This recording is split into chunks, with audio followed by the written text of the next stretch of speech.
జగన్మోహన్ రెడ్డి మొత్తం సర్పంచ్ నిధుల అకౌంట్లలో నుంచి మొత్తం జీరో చేసేశాడు. ఈ రోజు సర్పంచుల విధానం ఎంత ఇబ్బందికరంగా ఉంది. దొంగలు చూసాం, గజ దొంగలు చూసాం, 420 చూసాం, 840 చూసాం, పిట్ ప్యాకెట్ కాలం చూసాం. అంతకంటే ఎక్కువ వైఎస్ఆర్ కాంగ్రెస్ పార్టీ ఈ రోజు సర్పంచుకున్న అధికారాలతో వాళ్ళు రాష్ట్రపతి సంతకం ఎంత ఇంపార్టెంట్, నరేంద్ర మోడీ గారు ప్రధానమంత్రి అయిన తర్వాత అంతే ఇంపార్టెంట్ అయిన సర్పంచ్ సంతకం రిజర్వేషన్ లేకుండా రాత్రికి రాత్రి నిధులన్నీ దోసుకోవడం జరిగింది. ఈ సందర్భంగా నేను ఒకటే చదువుతున్నా, 175 మంది ఎమ్మెల్యేలలో 150 మందిని కూడా ఈ రోజు మొత్తం అరెస్ట్ చేసి లోపల పెట్టాలి. వాళ్ళందరినీ ఎమ్మెల్యేలు దొంగలు, గజ దొంగలు, 420 చీట్లు.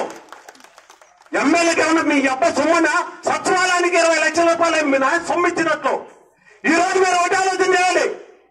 సర్పంచుల యొక్క డబ్బులు 1 కోటి రూపాయలు తీసుకొని 20 లక్షల రూపాయలు ముస్టేషన్ చేసి సర్పంచుల డబ్బులు కాకుండా గ్రామ సచివాలయాలతో వాళ్ళతో వాలంటీర్లతో పనిచేసుకున్న దొంగ ప్రభుత్వం ఏదైనా ఉందంటే వైఎస్ఆర్ కాంగ్రెస్ పార్టీ అనే సందర్భంగా తెలియజేస్తున్నా. కానీ ఇక్కడ కదిరి నియోజకవర్గానికి సంబంధించి మక్బూల్ అహ్మద్ గారు వాళ్ళ 4 ఫాదర్స్ నుంచి వారు ప్రతి ఒక్కరికి ఉపయోగపడిన వాళ్ళు. తర్వాత మక్బూల్ గారు కూడా మంచి విద్యావంతుడు, మంచి మైనార్టీ వర్గంలో మంచి అవకాశం ఉన్న వ్యక్తి. ఏదో ఒక క్యాల్కులేషన్స్ లో రావడం తప్పడం తప్పితే ఏదో సిద్ధారెడ్డి పని చేయలేదు, సిద్ధారెడ్డి ఏదో ఇక్కడ అవినీతి చేసినాడు అని ఎమ్మెల్యే గారిని మాట్లాడడం కరెక్ట్ కాదు. మా ఉద్దేశం అంతా సిద్ధారెడ్డి గారు కానీ నేను కానీ లేదా ఎవరైనా కానీ జగన్మోహన్ రెడ్డి గారి సీఎం గారిని ఏకైక లక్ష్యంతో పని చేస్తాం.